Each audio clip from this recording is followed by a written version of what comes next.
Hello everyone. As discussed in the meeting, I'm sharing the guidelines or a process how to set the Google form when you're writing the question papers, especially for the internal of this semester. This is specifically for those people, those who are using MES Google account. So if you look here, if you see here, it is my MES domains mail ID which I'm using, and if you're creating the Google form from this particular Google account, then you need to do certain settings which I'm going to show in this video. So watch the video till the end. So I have already logged in. I'll go to a drive.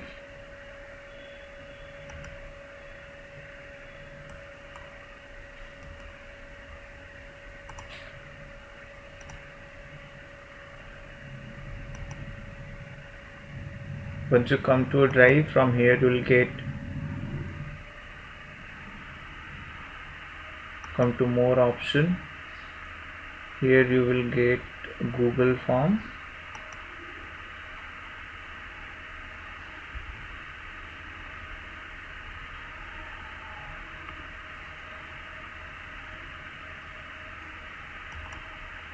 Fine. So here what you need to do, first of all, rename it. So what I'm going to do, I'm going to create it for third year. So how I'm going to rename it, there has to be uniformity. That's why everybody need to rename this question papers, this Google forms, carefully. So let's say, for example, if it is for third year BBA retail, so it's going to be TYBBA, then paper code is 60, no, it's fifth semester 506.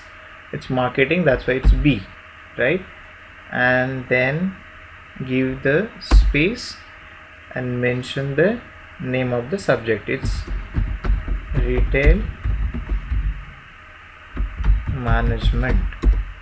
Also, one important thing, many time it happens, you give the name here but you forget to give the name to the title. So what I'll suggest you, select this, copy, and go to this untitled form. You need to give a title to it, or if you click, the title automatically comes.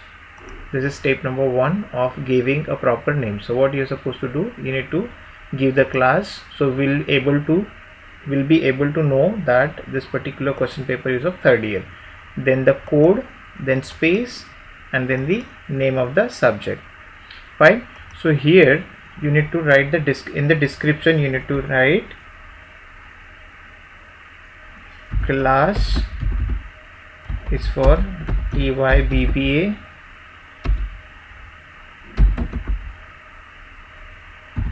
marketing specialization.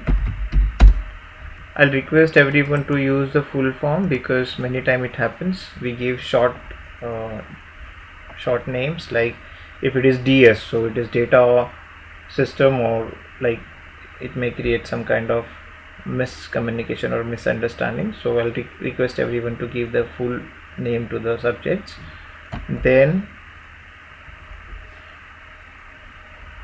code, you need to give it's like 506B.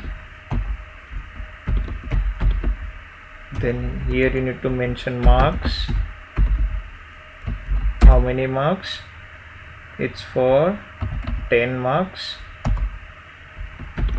Total number of questions, you need to mention here 15. Then time, if it is 10 AM to 10:30 AM, you need to confirm your time of the paper. And then general instructions, if any, then instructions, if any, like if you, I'll suggest or recommend everyone to give the instructions, like students are supposed to solve any 10 questions out of 15. Likewise, if you have any instructions for the student, this is about the description, and here your actual question paper starts. So we are going to have two parts in this. Number one is the details of the students. Here in this, what we'll do here, the name of the students, name, you need to keep it short answer. Here, from here you will get the options, so here you need to keep short answers. Then add roll number,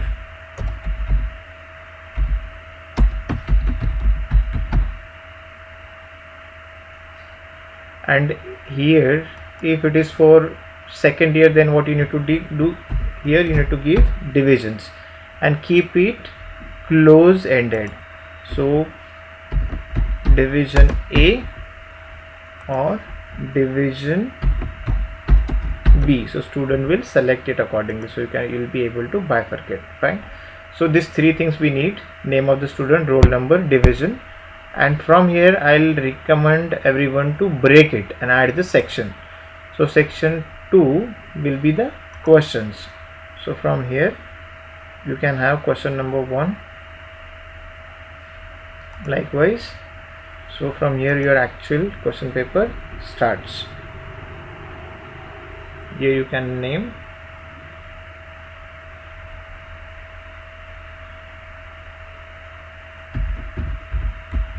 section 2, right? From here the question number 1, like let's say for example, if it is, let's say, retail means, okay, and now I wanted to give the options: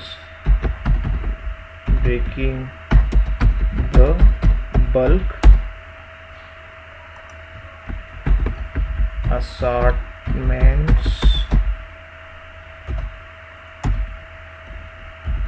financing,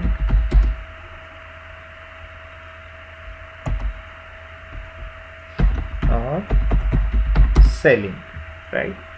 So this is my question number 1. So what I'll do, I'll give here, this is question 1, fine. So this is how your question 1 is going to be, but and out of this how you're going to give the marks. So now we'll go to the setting part, and then I'll tell you how to grade it. Go to the setting. This is very, very important, which this is the reason that I thought of creating this video. So what you need to do here, you need to make certain settings. So here you need to remove this specifically, restrict to users in Maharashtra Education Society and its trusted organization. So you need to remove it, because our students are using Google account, not MES domains Google account, right? And you need to mark here limit to 1 response, because students will be able to, I mean, one student will be able to solve the exam once. Yeah. Then there are other options. Respondents can edit after submit. If it is by default it is marked, then remove it. See summary chart and text responses, you need to remove it. Then come to the presentation, show progress bar, shuffle question orders.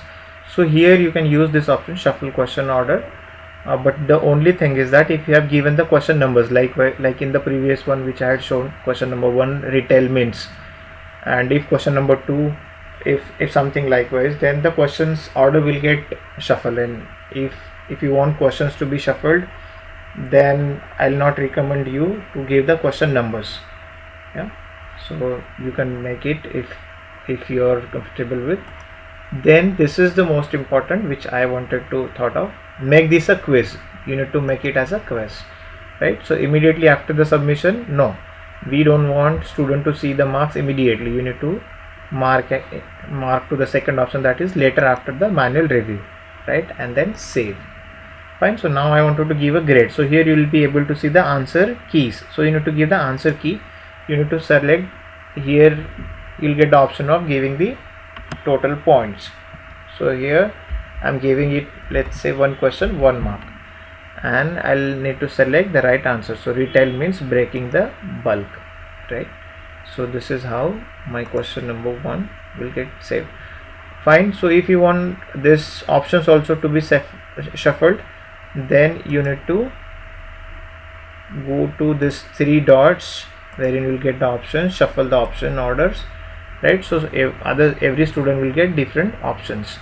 So if you're giving question numbers, then don't shuffle the questions, but you can shuffle the options, right? So this is how you can create the question papers. This is, if you see at this side, total points, I have added only question 1, that's why the total point is shown here. But if you're adding 15 questions, then you will be able to mark 15 different marks for different questions. Yes, let me quickly paraphrase what we have seen. We are going to have 2 sections in the question. In the section 1, we'll have details of the students. In the description, you will be giving the detailing of the question paper, the way we write on the header of the question when we take the printout, right? So it's the same way, but it is in the soft copy. The section 1 will have the details of the student, like name, roll number, division, and actual question paper will start from section 2, right? And in the setting, what we have seen, most importantly, you need to remove that restrict to users in the Maharashtra Education Society and its trusted organization. Thank you so much for watching this video. If you have liked it, please subscribe the channel. Thank you so much.